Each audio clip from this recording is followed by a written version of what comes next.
Good afternoon. Uh, Commenting on social media is like a beautiful woman you want to know more about, but you don't really know how to go about knowing her better. So I think we have got a fantastic panel today who can throw a lot of light on how to go about doing the right things on social media and how to monetize them. So, Tanuj, I'll start with you. You have spent much of your working life working with Bollywood celebs. I mean, practically you're known to everyone. You yourself have also an enviable fan base, and if I'm correct, it's more than 250,000 just on Twitter. How did it how did you decide to get onto Twitter and Instagram, and what has been your experience so far? Well, I joined Twitter in July of 2009, and I joined Instagram sometime in 2014 because Ekta Kapoor asked me to join Instagram, and she said to me that, listen, it's a very visual medium, it's a very voyeuristic medium, it's a very gossipy medium, and much as we all try and conceal the fact that we don't gossip, man's a social animal, and what Twitter and Instagram do is that they get the social animal out of the closet. So I decided to join Instagram. 2 years back. And I joined Twitter in 2009, like I mentioned, and I joined it for no particular reason. I joined it because it was popular, it was the cool thing to do, it was a fad. Everybody around me was joining it, and I didn't want to get left out of the rat race. So I decided to come on board. And obviously when I joined, at that point of time, we weren't really familiar, for the right reasons, with the power of social media. We didn't know that Twitter would become the phenomena that it has become right now. I joined it because I enjoyed the idea of free speech. I enjoyed the idea of being on a platform where I could express my views, where I could interact with the virtual community, make a whole lot of virtual friends, derive news, share perspectives, derive perspectives. That was really the idea, to have fun. And it's only in the last year or two when I realized that I made the best decision to join social media because I truly and honestly believe that it's an extension of my life. Call me a social media geek, call me a social media addict, though I have to say that I know how to balance my time, to manage my time between work and social media. But there isn't a day that I can get through without checking my Instagram or checking my Twitter. Not because I'm inquisitive and not because I'm curious, but because I want to know what people are talking about. I want to derive the latest news. I want to get perspectives. I want to see if is there something that I've missed out on, which is instantaneous and that I should be knowing.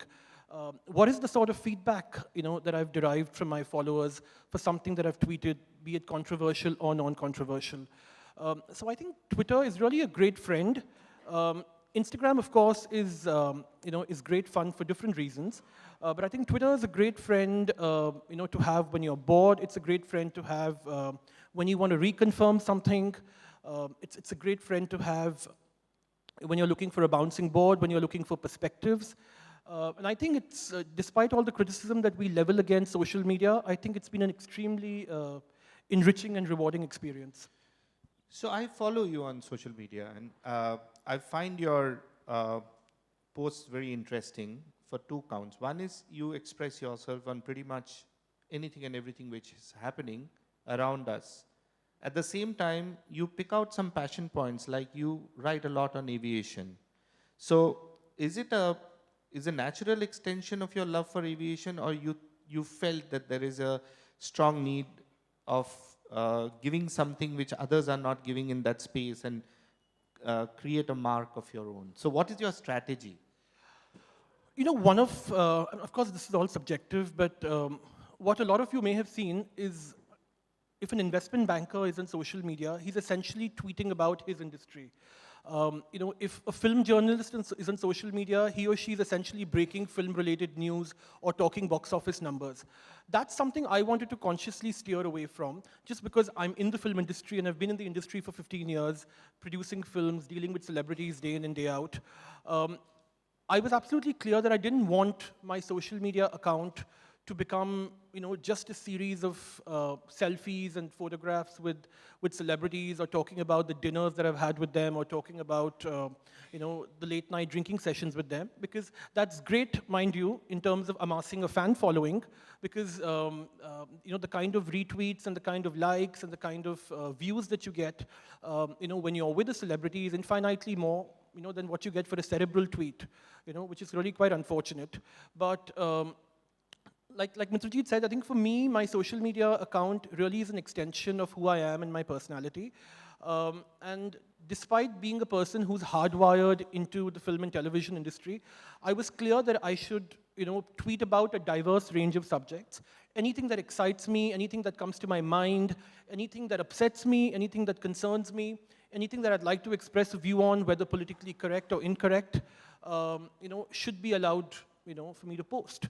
So yes, I don't restrict myself, and like you correctly pointed out, Mitrajit, I'm extremely passionate about travel. I'm very passionate about aviation, and it's fine for professional travel bloggers and for professional aviation enthusiasts to be tweeting about these. But I think when someone who's not inherently in the aviation industry, or somebody who's not inherently in the travel industry does that, I think it's far more exciting for the follower, because you get a far more different, a more innovative, a more unconventional sort of perspective on those industries from a layperson. Okay, coming to you, Namrata. As a journalist, social media has made it easier for newspapers to derive ready news today. So does the news run the risk of being non-exclusive? And how do you handle that? A newspaper person has a very tricky relationship with social media, very obviously, because the chase for news is so severe. If we were competing with TV channels, 24-hour news TV channels, 15, 20 years ago, we're now competing with live tweets, live updates. But at the same time, it's also very interesting dynamic in that there are lots of online media that don't have a print base, but there is no print medium that does not have an online presence today. So that itself explains the importance or the rage that social platforms are. It's also changed the reader. It's changed the way we read our news. It's not the big story break that a newspaper looks for today. It's the analysis. It's the point of view journalism which social media has introduced to us. And most importantly, it's democratized news. It's increased political discourse. Everybody's invited into the conversation, and these are all ups, right? So how do you plan your column, which is in legacy medium, which is print in your case? How do you plan it when everything is already splashed on the social media? So how does that planning happen, which is going to either be tomorrow's newspaper or next week's magazine? So how do you plan it? The nature of a column is a point of view. So whatever is the news of the day or the week, the column must give a fresh analysis from what is already there. It keeps it challenging, it keeps it exciting, but it also keeps me, upping my game all the time, and I think that's a good thing. Mitrajit, just to add to what she said, sorry to interrupt, I think one of the perils of social media, specific to newspapers also, is in the chase for a good story, which Namrata pointed out. Also, what started happening is, because a lot of the stories are now broken on social media, a lot of non-news is becoming news. So very often, you open a newspaper, and I don't refer to Mumbai Mirror, but you open a newspaper, and you read a news article, and you actually ask yourself, why is this news? And without taking names, I will tell you that I've actually spoken to a couple of journalists and to editors, and I've asked them, I said, listen, why have you carried this? And there's nothing novel about this angle, or there's nothing new, it's all, And their logic is quite clear. They said, listen, we didn't know what new to break about it. I mean, it's all out there. So we just thought this. Do you mean this in the print medium or on the social? In print. So they've carried an angle to a popular story without it really being an angle. You know, they've carried it for the sake of it, you know, needing to be there. So that's a graveyard which we are all headed towards. Like, how do you create an angle where you actually everything is covered? That's the power of the columnist, which I would probably say, who has the ability to get that new angle out every time. But you know, he or I she would writes. find there's a lot more noise online than in print. And I know it's the downside, what many people feel about the virtual world. But you know, when we live in times when news is now noise. But if it's a choice between so much news and no point of view or not enough information, I'll take the noise, you know. Okay, Vinay, you have created an extremely energetic organization, I must say, to create and to have about 110 million unique visitors in such a short time. You work with a lot of you do a lot of influencer marketing, right?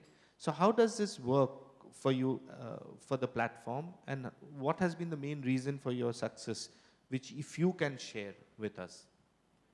Yeah, sure. So I'm probably the youngest one in the room, so that makes me, that gives me another perspective altogether.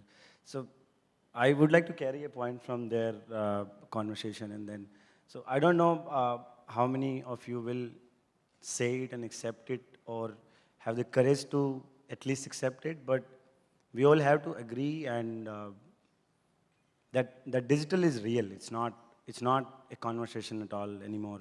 It has happened, and those who have missed the bus are regretting it. As far as the conversations that I have had with quite a number of people who missed the bus, they are regretting it.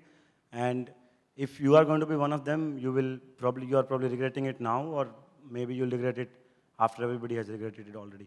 So newspapers will not have news to share. It is not going to be there because, see, it's a simple exercise. Let's do it now. How many of you discovered about 500 rupees and 1,000 rupees new notes being banned in the morning? Nobody did, right? Everybody, so the Prime Minister's speech happened at 6:32, if I'm not mistaken, somebody told me. And that's when everybody discovered it, right? That the next minute or next 20 minutes, almost everybody in the country knew that, it has happened. So nobody waits for news to be read in the newspaper. Columnist, I think, is the medium which is going to survive. About us, what we do essentially is that, celebs or people or topics, they have a huge fan following out there. Sometimes it's around people, sometimes it's around categories, sometimes it's around a particular topic. And then there are millions of millions of people who follow those people or topics or trends.